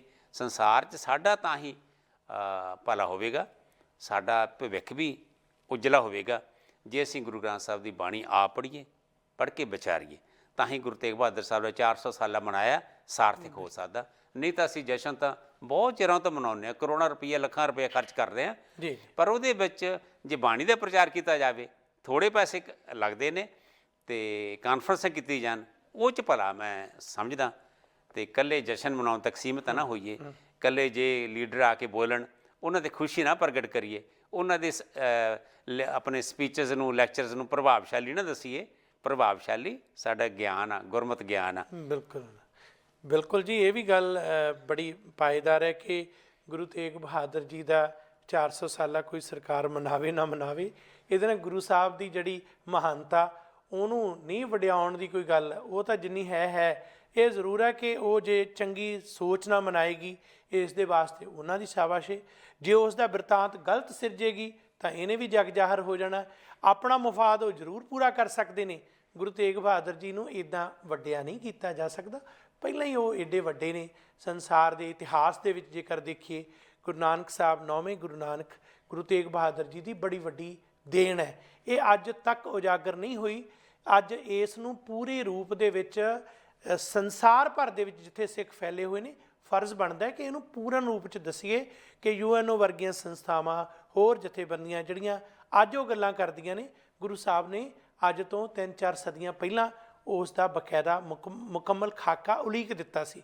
ਪਰ ਸਾਨੂੰ ਗੁਰੂ ਸਾਹਿਬ ਦੇ ਬਾਰੇ ਭਰਮ ਭੁਲੇਖੇ ਜਿਹੜੇ ਪਾਉਣ ਤੋਂ ਵੀ ਗੁਰੇਜ਼ ਕਰਨਾ ਚਾਹੀਦਾ। ਇਹਨਾਂ 'ਚੋਂ ਇੱਕ ਨੁਕਤਾ ਹੋਰ ਵੀ ਬੜਾ ਚਰਚਿਤ ਹੁੰਦਾ ਹੈ ਕਿ ਗੁਰੂ ਸਾਹਿਬ ਨੇ ਗੁਰੂ ਸਾਹਿਬ ਨੂੰ ਪ੍ਰਗਟ ਕੀਤਾ ਗਿਆ। ਕਈ ਸ਼ਬਦ ਇੱਥੋਂ ਤੱਕ ਵੀ ਵਰਤਦੇ ਨੇ ਗੁਰੂ ਸਾਹਿਬ ਨੂੰ, ਜਿਹੜਾ ਲੱਖੀ ਸ਼ਾਹ ਵਣਜਾਰਾ, ਜਾਂ ਅਸੀਂ ਗੁਰੂ ਲਾਧੋਰੇ ਜਦੋਂ ਮੱਖਣ ਸ਼ਾਹ ਦੀ ਗੱਲ ਕਰਦੇ ਹਾਂ, ਜਾਂ ਅਸੀਂ ਇਸ ਤਰ੍ਹਾਂ ਦੇ ਕਈ ਹੋਰ ਪ੍ਰਸੰਗ ਪੇਸ਼ ਕਰਦੇ ਹਾਂ, ਉਹਨਾਂ 'ਚ ਪ੍ਰਗਟ ਕਰਨ ਦੀ ਗੱਲ ਕਰਦੇ। ਵਣਜਾਰੇ ਜਾਂ ਜਿਹੜੇ ਲੁਬਾਣੇ, ਇਹ ਗੁਰੂ ਸਾਹਿਬ ਦੇ ਬੜੇ ਪ੍ਰੇਮੀ ਸ਼ਰਧਾਲੂ ਅਨੰਦ ਸਿੱਖ ਰਹੇ ਨੇ। ਅਤੇ ਬੇਸ਼ੱਕ ਅਸੀਂ ਮੱਖਣ ਸ਼ਾਹ ਜੀ ਦੀ ਗੱਲ ਕਰਦੇ ਹਾਂ, ਬੜੇ ਬਾਅਦ ਦੇ ਵਿੱਚ ਵੀ ਆਪਣੀਆਂ ਫੌਜਾਂ ਦੇ ਰਾਹੀਂ, ਜਾਂ ਉਹਨਾਂ ਕੋਲ ਵੱਡਾ ਇੱਕ ਪੂਰਾ ਲਾਮ ਲਸ਼ਕਰ ਸੀ। ਪਰ ਜਦੋਂ ਇਹ ਕਹਾਣੀ ਆ ਜਾਂਦੀ ਹੈ ਗੁਰੂ ਸਾਹਿਬ ਨੂੰ 5 ਮੋਹਰਾਂ 100 ਮੋਹਰਾਂ ਜਾਂ ਇਸ ਤਰ੍ਹਾਂ ਉਹਨਾਂ ਨੂੰ ਮੋਹਰਾਂ ਦੇ ਰਾਹੀਂ ਗੁਰੂ ਸਾਹਿਬ ਦਾ ਵਾਰਤਾਲਾਪ ਪੇਸ਼ ਕੀਤਾ ਜਾਂਦਾ ਹੈ, ਇੱਕ ਅਜੀਬ ਕਿਸਮ ਦਾ ਚਰਚਾ ਸ਼ੁਰੂ ਕੀਤਾ ਜਾਂਦਾ। ਫਿਰ ਉਹਨੂੰ ਜਿੱਥੇ ਮੁਕੰਮਲ ਕੀਤਾ ਜਾਂਦਾ ਉੱਥੇ ਇਹ ਕਿਹਾ ਜਾਂਦਾ ਕਿ ਗੁਰੂ ਸਾਹਿਬ ਨੂੰ ਪ੍ਰਗਟ ਗੁਰੂ ਲਾਧੋਰੇ ਪ੍ਰਗਟ ਕੀਤਾ ਗਿਆ। ਹੁਣ ਆਹ ਜਿਹੜਾ ਸਾਰਾ ਰੂਪ ਹੈ, ਜਿਵੇਂ ਅਸੀਂ ਪਹਿਲਾਂ ਤੁਸੀਂ ਸੋਹਣੇ ਢੰਗ ਨਾਲ ਬਿਆਨ ਕੀਤਾ ਕਿ ਗੁਰੂ ਗੋਬਿੰਦ ਸਿੰਘ ਜੀ ਅਲਟੀਮੇਟ 10ਵੇਂ ਗੁਰੂ ਨਾਨਕ ਸਨ, ਪਰ ਜਨਮੇ ਗੁਰੂ ਤੇਗ ਬਹਾਦਰ ਜੀ ਦੇ ਘਰੇ ਸਨ ਅਤੇ ਪਿਤਾ ਤੋਂ ਪ੍ਰੇਰਨਾ ਲਈ। ਇਸੇ ਤਰ੍ਹਾਂ ਚਾਹੇ ਮੱਖਣ ਸ਼ਾਹ ਨੇ, ਚਾਹੇ ਹੋਰ ਸਿੱਖ ਨੇ, ਹੈ ਤਾਂ ਗੁਰੂ ਤੇਗ ਬਹਾਦਰ ਜੀ ਦੀ ਸੇਧ ਆ ਉਹਨਾਂ ਨੂੰ। ਅਤੇ ਵੱਡਾ ਕਿਹਨੂੰ ਕਰਨਾ, ਕਿਹਦੇ ਮੋਢਿਆਂ 'ਤੇ ਧਰ ਕੇ ਕਿਹਨੂੰ ਉੱਚਾ ਕਰਨਾ, ਆਹ ਜਿਹੜਾ ਨਵਾਂ ਸਿਲਸਿਲਾ ਚੱਲ ਰਿਹਾ ਹੈ, ਇਸ 'ਤੇ ਜ਼ਰੂਰ ਚਾਨਣਾ ਪਾਓ। ਇਹਦੇ ਵਿੱਚ ਬੜੇ ਜਿਵੇਂ ਪਹਿਲਾਂ ਮੈਂ ਉਲੇਖ ਕੀਤਾ, ਸੂਖਸ਼ਮ ਹੈਗੇ ਖਿਆਲ। ਗੁਰੂ ਸਾਹਿਬ ਪ੍ਰਗਟ ਹੀ ਸੀ, ਉਹ ਛੁਪੇ ਨਹੀਂ ਰਹਿੰਦੇ। ਜਿਵੇਂ ਅਸੀਂ ਪਹਿਲਾਂ ਕਰ ਚੁੱਕੇ ਵੀ ਭੋਰਿਆਂ 'ਚ ਵੜ ਕੇ ਉਹ ਤਪ ਕਰਨ ਵਾਲੇ ਨਹੀਂ ਸੀ। ਤਪ ਸਾਡਾ ਗੁਰਬਾਣੀ ਦਾ, ਅਸੀਂ ਕਿਰਤੀ ਲੋਕ ਆ, ਕਿਰਤੀ ਲੋਕਾਂ 'ਚ ਸਾਡੇ ਗੁਰੂ ਸਾਹਿਬ ਨੇ ਸਿਧਾਂਤ ਹੀ ਦਿੱਤਾ ਵੀ ਵਿਹਲੜੇ ਲੋਕਾਂ ਦਾ ਸਨਮਾਨ ਨਾ ਕਰੋ। ਕਿਰਤੀ ਹੋਣ ਦਾ ਆਪ ਉਹ ਗ੍ਰਸਤੀ ਜੀਵਨ ਮਾਣਿਆ ਉਹਨਾਂ ਨੇ, ਬੱਚੇ ਸਨ ਉਹਨਾਂ ਦੇ। ਅਤੇ ਅਸੀਂ ਜੇ ਉਹਨਾਂ ਨੂੰ ਵੀ ਲੁਕੇ ਹੋਏ ਸੀ ਪ੍ਰਗਟ ਕੀਤਾ। ਗੁਰੂ ਸਾਹਿਬ ਤਾਂ ਇੱਕ ਜਥੇਬੰਦਕ ਲਹਿਰ ਸੀ, ਹਾਲਾਂਕਿ ਭਗਤਾਂ ਦੇ ਬਹੁਤ ਉੱਚੇ ਖਿਆਲ ਨੇ, ਕਿਉਂਕਿ ਉਹ ਪਰਿਵਰਤਨ ਨਹੀਂ ਲਿਆ ਸਕੇ, ਕਿਉਂਕਿ ਇੱਕ ਜਥੇਬੰਦਕ ਨਹੀਂ ਸੀ, ਇੱਕ 'ਚ ਭਗਤ ਸੀ, ਵੱਖ ਇਲਾਕਿਆਂ ਦੇ ਵਿੱਚ ਹੋਏ ਨੇ, ਉਹਨਾਂ ਦਾ ਆਪੋ ਵਿੱਚ ਕੋਈ ਸੰਪਰਕ ਨਹੀਂ ਸੀ। ਅਤੇ ਗੁਰੂ ਸਾਹਿਬ ਨੇ ਜਿਹੜੀ ਲਹਿਰ ਸ਼ੁਰੂ ਕੀਤੀ ਹੈ ਨਾ, ਅਤੇ ਇਹ ਜਥੇਬੰਦਕ ਲਹਿਰ ਸੀ। ਇਹਦੇ ਵਿੱਚ ਇਹ ਨਾ ਕਹੀਏ ਵੀ ਲੋਗੇ ਜਾਂ ਲੁਕੇ ਰਹੇ, ਪ੍ਰਗਟ ਨਹੀਂ ਸੀ। ਗੁਰਗੱਦੀ ਦਿੱਤੀ ਹੈ, ਗੁਰੂ ਵਿੱਚ ਸ਼ਾਮਲ ਹੋਏ ਨੇ। ਗੁਰੂ ਹਰਕ੍ਰਿਸ਼ਨ ਸਾਹਿਬ ਤੋਂ ਬਾਅਦ ਬਕਾਇਦਾ ਦਿੱਲੀ ਤੋਂ ਗਏ ਨੇ ਸਿੱਖ, ਗੁਰਗੱਦੀ ਦੀ ਰਸਮ ਕੀਤੀ, ਤਾਜ ਹੋਈ ਗੁਰੂ ਸਾਹਿਬ ਦੀ, ਅਤੇ ਗੱਦੀ ਨਸ਼ੀਨ ਜਿਹੜੀ ਰਸਮ ਸੀ ਕੀਤੀ ਗਈ। ਇਹਦੇ ਵਿੱਚ ਸਿਰਫ ਇਹੀ ਹੈ ਵੀ ਅਸੀਂ ਤਾਂ ਇੱਕ ਹੋਰ ਤੋਂ ਉੱਪਰ ਉੱਠਦੇ ਹਾਂ। ਅਸੀਂ ਜਦੋਂ ਦੇਖਦੇ ਹਾਂ ਕਿ ਆਪਣੇ ਗੁਰੂ ਤੇਗ ਬਹਾਦਰ ਸਾਹਿਬ ਆਪਣਾ ਮੋਢਾ ਦਿਖਾਉਂਦੇ ਨੇ ਵੀ ਜਹਾਜ਼ ਡੁੱਬ ਰਿਹਾ ਸੀ, ਤੂੰ ਹੁਣ ਮੋਹਰਾਂ ਪਾਂਜੀ ਦੇ ਰਿਹਾ, ਤੂੰ ਸੁੱਖੀ ਇੰਨੀ ਸੀ। ਇਹ ਵੀ ਸਾਡੇ ਕੋਈ ਗੁਰਮਤ ਨਹੀਂ ਹੈ ਮੋਹਰਾਂ ਸੁੱਖਣੀਆਂ, ਜਾਂ ਗੁਰੂ ਸਾਹਿਬ ਨੇ ਮੋਹਰਾਂ ਸੁੱਖਣ ਤੋਂ ਬਾਅਦ ਉਹਦੇ ਜਹਾਜ਼ ਬਚਾਇਆ ਉਹਦਾ, ਅਤੇ ਜਹਾਜ਼ ਸਮੁੰਦਰ 'ਚ ਹੋਵੇ, ਗੁਰੂ ਸਾਹਿਬ ਦੇ ਮੋਢਿਆਂ 'ਤੇ ਨਿਸ਼ਾਨ ਪਏ ਹੋਣ, ਜਹਾਜ਼ ਨੂੰ ਸਰੀਰਕ ਤੌਰ 'ਤੇ ਕਿਵੇਂ ਤੁਸੀਂ ਕੀਤਾ ਜਾ ਸਕਦਾ? ਇਹ ਲੋੜ ਨਹੀਂ। ਉਹ ਸਿਧਾਂਤ ਹੀ ਉਹਨਾਂ ਦੇ ਕਈ ਜਹਾਜ਼ਾਂ ਨੂੰ ਮਹਾਨ ਅਸੀਂ ਰਹਿਣਗੇ ਸੰਸਾਰ ਦੇ ਅੰਦਰ, ਉਹ ਸਿਧਾਂਤ ਹੀ ਐਡੇ ਮਹਾਨ ਸੀ, ਅਤੇ ਅਸੀਂ ਉਹਨਾਂ ਨੂੰ ਝੁਠਲਾ ਨਹੀਂ ਸਕਦੇ।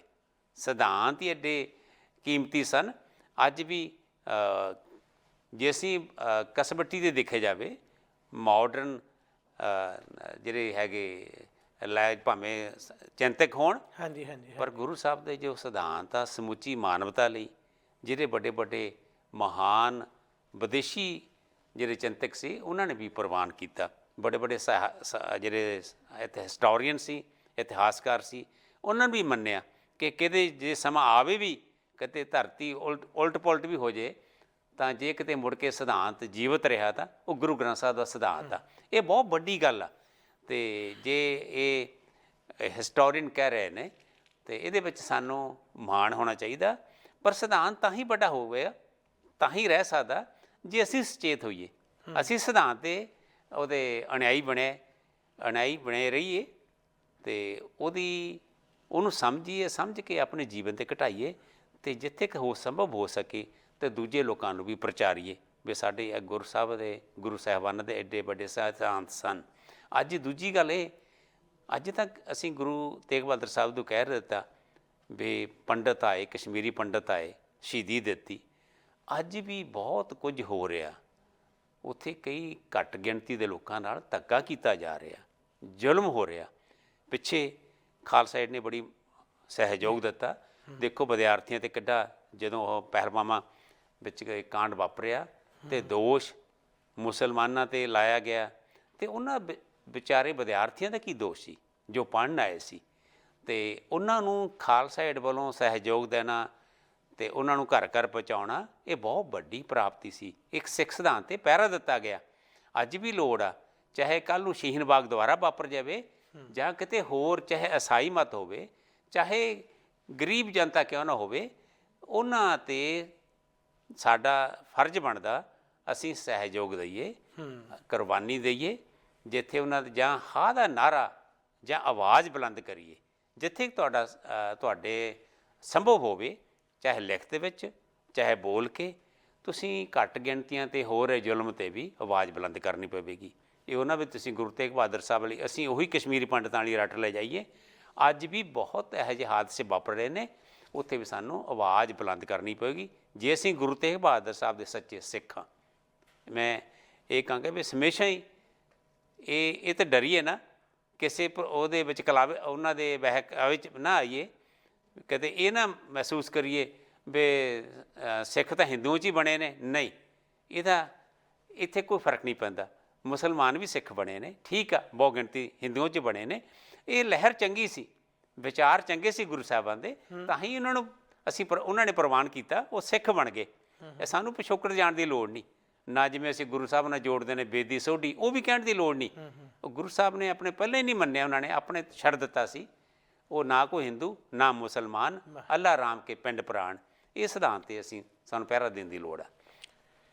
ਜਿਹੜਾ ਇਹ ਨਿਚੋੜ ਹੀ ਹੈ ਜੀ, ਨਾ ਕੋਈ ਹਿੰਦੂ ਨਾ ਮੁਸਲਮਾਨ, ਗੁਰੂ ਨਾਨਕ ਸਾਹਿਬ ਦੇ ਪ੍ਰਸੰਗ 'ਚ ਜਦੋਂ ਇਹ ਕਿਹਾ ਜਾਂਦਾ, ਸੋ ਇੱਕ ਵਿਤਕਰਾ ਜਾਂ ਜਿਸ ਤਰ੍ਹਾਂ ਦਾ ਅਲੱਗ-ਅਲੱਗ ਵੰਨਗੀਆਂ, ਇਹ ਸਾਰਾ ਉੱਥੇ ਹੀ ਮੁੱਕ ਜਾਂਦਾ ਹੈ। ਗੁਰੂ ਨਾਨਕ ਸਾਹਿਬ ਬਾਰੇ ਜਦੋਂ ਫਰਮਾਨ ਹੈ, ਭਾਈ ਗੁਰਦਾਸ ਜੀ ਨੂੰ ਵੀ ਪੜ੍ਹ ਲਈਏ, ਨਾਨਕ ਨਿਰਮਲ ਪੰਥ ਚਲਾਇਆ, ਜਾਂ ਜਿਸ ਤਰੀਕੇ ਨਾਲ ਗੁਰੂ ਸਾਹਿਬ ਨੇ ਉਪਦੇਸ਼ ਵੀ ਜਿਹੜਾ ਹੈ, ਵਿਤਕਰਾ ਨਹੀਂ, ਜਿਵੇਂ ਜਨੇਊ ਵਾਲੀ ਵਿਤਕਰੇ ਦੀ ਗੱਲ ਗੁਰੂ ਤੇਗ ਬਹਾਦਰ ਜੀ, ਬੇਸ਼ੱਕ ਉਹਨਾਂ ਦੀ ਸ਼ਹਾਦਤ ਉਸ ਵੇਲੇ ਦੇ ਉਹ ਪੀੜਤ ਵਰਗ ਲਈ ਹੋਈ, ਜਿਹੜਾ ਉਸ ਵੇਲੇ ਕਸ਼ਮੀਰੀ ਪੰਡਤਾਂ ਦਾ ਪੀੜਤ ਵਰਗ ਸੀ। ਪਰ ਗੁਰੂ ਨਾਨਕ ਸਾਹਿਬ ਨੇ ਉਹ ਵਿਤਕਰਾ ਜਿਹੜਾ ਕਿਉਂ ਕਿਸੇ ਖਾਸ ਉੱਚ ਜਾਤੀ ਨੂੰ ਹੀ, ਬ੍ਰਾਹਮਣ ਨੂੰ ਹੀ ਉਹ ਮੌਕਾ ਮਿਲੇ। ਗੁਰੂ ਸਾਹਿਬ ਤਾਂ ਫਰਮਾਉਂਦੇ ਨੇ, ਖੱਤਰੀ ਬ੍ਰਾਹਮਣ ਸ਼ੂਦ ਵੈਸ਼ ਉਪਦੇਸ਼ ਛੋਂ ਵਰਨਾ ਕੋ ਸਾਂਝਾ। ਕਹਾਣੀ ਮੁਕਾ ਦਿੱਤੀ ਵੀ ਇਹ ਵਰਨ ਵੰਡ ਵਾਲਾ ਚੱਕਰ ਹੀ ਖਤਮ ਕਰ ਦਿੱਤਾ ਗੁਰੂ ਸਾਹਿਬ ਨੇ। ਅਤੇ ਹੁਣ ਵਰਨ ਵੰਡ ਦੇ ਚੱਕਰ 'ਚ ਫਿਰ ਸਾਨੂੰ ਪਾਇਆ ਜਾ ਰਿਹਾ, ਫਿਰ ਅਸੀਂ ਅੱਖਾਂ ਮੀਚ ਕੇ ਉਸੇ ਗੱਲ 'ਤੇ ਚੱਲ ਰਹੇ ਹਾਂ। ਅੱਜ ਜਦੋਂ ਇੱਕ ਪਾਸੇ ਬੁੱਧੀਜੀਵੀ ਚਿੰਤਕ ਜੇਲ੍ਹਾਂ 'ਚ ਬੰਦ ਨੇ, ਉਸ ਵੇਲੇ ਗੁਰੂ ਨਾਨਕ ਸਾਹਿਬ ਨੇ ਰਿਹਾ ਕਰਾਏ, ਚਾਹੇ ਬਾਬਰ ਦੇ ਜ਼ੁਲਮ ਤੋਂ, ਗੁਰੂ ਹਰਗੋਬਿੰਦ ਸਾਹਿਬ ਨੇ ਰਿਹਾ ਕਰਾਏ ਜਹਾਂਗੀਰ ਦੇ ਜ਼ੁਲਮ ਤੋਂ, ਅਤੇ ਅੱਜ ਫਿਰ ਅਸੀਂ ਗੁਰੂ ਤੇਗ ਬਹਾਦਰ ਜੀ ਦਾ ਜੇ 400 ਸਾਲਾ ਮਨਾ ਰਹੇ ਹਾਂ, ਤਾਂ ਅਸੀਂ ਕਿਉਂ ਨਾ ਉਹਨਾਂ ਵਾਸਤੇ ਆਵਾਜ਼ ਬੁਲੰਦ ਕਰੀਏ। ਜਿਹੜੇ ਘੱਟ ਗਿਣਤੀ ਪੀੜਤ ਨੇ, ਕੋਈ ਵੀ, ਉਹਨਾਂ ਦੇ ਨਾਲ ਹਾਂ ਦਾ ਨਾਰਾ ਮਾਰੀਏ। ਇਹ ਸਾਰੀਆਂ ਵਿਚਾਰਾਂ ਜਿਹੜੀਆਂ ਇਸ ਕਰਕੇ ਜ਼ਰੂਰੀ ਨੇ ਕਿਉਂਕਿ ਗੁਰਬਾਣੀ ਇਸ 'ਤੇ ਸਾਨੂੰ ਜੋੜਦੀ ਹੈ। ਅਤੇ ਇਤਿਹਾਸ ਦੇ ਵਿੱਚ ਜਿਹੜੀ ਮਿਲਾਵਟ ਹੈ, ਸਾਖੀਆਂ ਦੇ ਰੂਪ ਦੇ ਵਿੱਚ ਜਾਂ ਗਲਤ ਇਤਿਹਾਸ ਦੇ ਤੌਰ 'ਤੇ, ਉੱਥੇ ਕਸਵੱਟੀ ਸਾਡੇ ਕੋਲ ਗੁਰਬਾਣੀ ਹੈ। ਕਿਉਂਕਿ ਗੁਰੂ ਸਾਹਿਬ ਨੇ ਇਤਿਹਾਸ ਨਹੀਂ ਵਾਰ-ਵਾਰ ਲਿਖਵਾਇਆ, ਗੁਰੂ ਸਾਹਿਬ ਨੇ ਤਾਂ ਬਾਣੀ ਲਿਖਵਾਈ, ਬਾਣੀ ਲਿਖੀ, ਬਾਣੀ ਇਕੱਤਰ ਕੀਤੀ, ਅਤੇ ਜੇ ਉਸ ਸਮੇਂ ਲੋੜ ਮਹਿਸੂਸ ਕਰਦੇ ਤਾਂ ਨਾਲੋਂ ਨਾਲ ਇਹ ਵੀ ਲਿਖਾ ਸਕਦੇ ਸੀ। ਪਰ ਇਹ ਪਹਿਲ ਨਹੀਂ ਸੀ, ਪਹਿਲ ਸੀ ਸਿਧਾਂਤ ਦੀ। ਅਤੇ ਜਦੋਂ ਦੋਵੇਂ ਹਾਲਾਤ ਦੇ ਵਿੱਚ ਅਸੀਂ ਦੁਬਿਧਾਜਨਕ ਹੋਈਏ ਤਾਂ ਸਾਹਮਣੇ ਗੁਰਬਾਣੀ ਰੱਖ ਲਓ, ਜਿਹੜੀ ਗੁਰਬਾਣੀ ਦੇ ਉੱਤੇ ਇਤਿਹਾਸ ਢੁਕਦਾ ਉਹ ਠੀਕ ਹੈ, ਇਤਿਹਾਸ ਜਿਹੜਾ ਨਹੀਂ ਢੁਕਦਾ ਉਹ ਆਪਣੇ ਆਪ ਹੀ ਰੱਦ ਹੋ ਗਿਆ। ਅਸੀਂ ਉਸ ਕਨਫਿਊਜ਼ਨ 'ਚੋਂ ਮੁਕਤ ਹੋ ਸਕਦੇ ਹਾਂ। ਅਖੀਰ ਦੇ ਵਿੱਚ ਡਾਕਟਰ ਸਾਹਿਬ, ਜਿਵੇਂ ਕੁੱਲ ਅਸੀਂ ਦੇਖਦੇ ਹਾਂ ਗੁਰੂ ਸਾਹਿਬ ਦੇ ਜੀਵਨ ਦੇ ਵਿੱਚ ਬਹੁਤ ਸਾਰੀਆਂ ਘਟਨਾਵਾਂ ਨੇ, ਚਾਹੇ ਆਰੰਭ ਦੇ ਵਿੱਚ ਉਹਨਾਂ ਨੇ ਜੰਗ ਵੀ ਹਿੱਸਾ ਲਿਆ ਗੁਰੂ ਪਿਤਾ ਗੁਰੂ ਹਰਗੋਬਿੰਦ ਸਾਹਿਬ ਦੇ ਨਾਲ, ਬਾਅਦ ਦੇ ਵਿੱਚ ਉਹਨਾਂ ਨੇ ਜਿਸ ਤਰੀਕੇ ਨਾਲ ਉਹਨਾਂ ਦੇ ਜੀਵਨ ਦੇ ਵਿੱਚ ਪੀੜਤ ਵਰਗ ਲਈ ਆਪਣਾ ਜਿਹੜਾ ਵਸਤਰ ਤੱਕ ਨਿਸ਼ਾਵਰ ਕਰਨੇ, ਫਿਰ ਆਪਣਾ ਜੀਵਨ ਤੱਕ ਕੁਰਬਾਨ ਕਰ ਦੇਣਾ, ਇਹ ਸਾਰਾ ਇੱਕ ਲੰਮਾ ਸਫ਼ਰ ਹੈ। ਪਰ ਇੱਕ ਸ਼ਬਦ ਵਾਰ-ਵਾਰ ਪ੍ਰਚਾਰਿਆ ਜਾਂਦਾ, ਜਿਹੜਾ ਸ਼ਬਦ ਇੱਕ ਨਵਾਂ ਦੁਬਿਧਾ ਪੇਸ਼ ਕਰਦਾ, ਜਿਹਦੇ ਕਿ ਸਿੱਖ ਸਿਧਾਂਤ ਦੇ ਨਾਲ ਕੋਈ ਸੰਬੰਧ ਨਹੀਂ। ਸ਼ਹਾਦਤ ਸਿੱਖ ਸਿਧਾਂਤ ਦਾ ਬਹੁਤ ਮਹਾਨ ਸ਼ਬਦ ਹੈ, ਪਰ ਬਲੀਦਾਨ, ਬਲੀ ਸ਼ਬਦ ਦੇ ਬਾਰੇ ਗੁਰੂ ਗ੍ਰੰਥ ਸਾਹਿਬ ਦੇ ਵਿੱਚ ਵਾਰ-ਵਾਰ ਇਹ ਜ਼ਿਕਰ ਆਉਂਦਾ, ਕਿਸ ਤਰ੍ਹਾਂ ਦੇ ਬਲੀ ਦੀਆਂ ਪਰੰਪਰਾਵਾਂ ਸਨ। ਪਰ ਉਹ ਬਲੀਦਾਨ ਦੇ ਰੂਪ ਦੇ ਵਿੱਚ ਉਸ ਨੂੰ ਪੇਸ਼ ਕਰਕੇ ਸਾਡੇ ਵੀ ਗੁਰਦੁਆਰਾ ਸਥਾਨਾਂ 'ਤੇ ਵੀ ਗੁਰੂ ਤੇਗ ਬਹਾਦਰ ਜੀ ਦਾ ਬਲੀਦਾਨ ਦਿਵਸ ਉਸ ਨੂੰ ਪ੍ਰਚਾਰਿਆ ਜਾਂਦਾ। ਥੋੜ੍ਹਾ ਇਸ 'ਤੇ ਜ਼ਰੂਰ ਰੋਸ਼ਨੀ ਪਾਓ। ਦੇਖੋ, ਸ਼ਬਦਾਂ ਦਾ ਵੀ ਬੜੀ ਜਾਂਚ ਕਰਨੀ ਬਣਦੀ ਹੈ ਜੀ। ਅਤੇ ਉਹ ਸ਼ਹਾਦਤ ਆ ਉਹਨਾਂ ਦੀ, ਸ਼ਹੀਦੀ ਸ਼ਹਾਦਤ, ਅਤੇ ਇਹ ਜਿਹੜਾ ਬਲੀਦਾਨ ਆ ਨਾ ਜਾਂ ਕੁਰਬਾਨੀ, ਇਹ ਸ਼ਬਦ ਢੁਕਵਾਂ ਨਹੀਂ। ਤੇ ਇਹ ਸ਼ਬਦ ਅਸੀਂ ਬਲੀ, ਜਿਵੇਂ ਦੇਵਤਿਆਂ ਨੂੰ ਖੁਸ਼ ਕਰਨ ਦੀ ਖਾਤਰ ਜਾਨਵਰਾਂ ਦੀ ਬਲੀ ਦਿੱਤੀ ਜਾਂਦੀ ਸੀ, ਈਵਨ ਮਨੁੱਖਾਂ ਦੀ ਬਲੀ ਵੀ ਦਿੱਤੀ ਜਾਂਦੀ ਸੀ। ਇਹ ਬਲੀ ਈਸਾਈ ਦੁਨੀਆ ਵਿੱਚ, ਵੈਸਟਰਨ ਪੱਛਮੀ ਦੁਨੀਆ ਵਿੱਚ ਵੀ ਬਲੀ ਦਾ ਸੀਗੇ।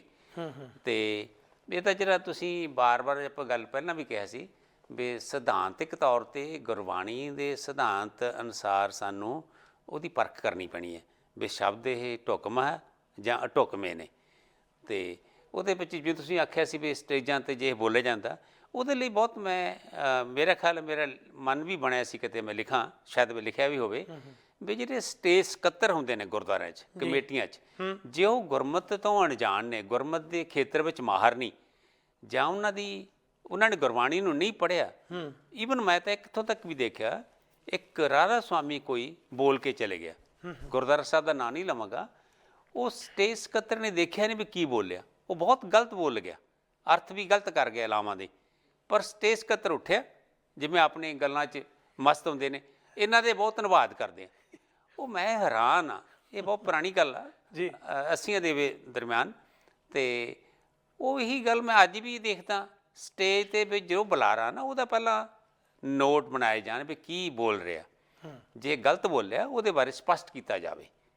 ਜੇ ਉਹਨੇ ਕੋਈ ਡੇਟ ਦਿੱਤੀ, ਤਿਥ ਦਿੱਤੀ, ਮੈਨੂੰ ਇੱਕ ਯਾਦ ਹੈ, ਇੱਕ ਵਾਰੀ ਮੈਂ ਸਟੇਜ ਮੇਰੇ ਕੋਲ ਸੀ ਤੇ ਕੋਈ ਮੰਗਲ ਗੁਰੂ ਗ੍ਰੰਥ ਸਾਹਿਬ ਦਾ, ਜੋ ਆਪਣਾ ਗੁਰੂ ਜਪਜੀ ਸਾਹਿਬ ਦਾ, ਉਹਨੇ ਆਸਾ ਜਗਾ ਸਖਤ ਕਹਿਤਾ ਵੀ ਇੱਥੋਂ ਤੱਕ ਬਣਦਾ। ਮੈਂ ਕਿਹਾ ਨਹੀਂ, ਇਹ ਗੁਰਮਤਿ ਦੀ ਕਸਵੱਟੀ ਅਨੁਸਾਰ ਗਲਤ ਹੈ। ਈਵਨ ਸੰਗਤਾਂ ਵਿੱਚ ਬੈਠੇ ਲੋਕ ਮੇਰੇ 'ਤੇ ਔਖੇ ਹੋ ਗਏ, ਕਹਿੰਦੇ ਐਡੇ ਵੱਡਾ ਬੁਲਾਰਾ ਸੀ ਉਹ, ਤੂੰ ਉਸਨੂੰ ਉਹਦੀ ਨੁਕਤਾਚੀਨੀ ਕਰਤੀ। ਮੈਂ ਕਿਹਾ ਮੈਂ ਨੁਕਤਾਚੀਨੀ ਨਹੀਂ ਕੀਤੀ, ਮੇਰਾ ਫਰਜ਼ ਬਣਦਾ, ਮੈਂ ਗੁਰਮਤਿ ਦਾ ਜਿੰਨਾ ਕਿ ਮੈਂ ਸਿੱਖਿਆ ਉਹਤੇ ਤਾਂ ਘੱਟੋ ਘੱਟ ਪਹਿਰਾ ਦੇਵਾਂ।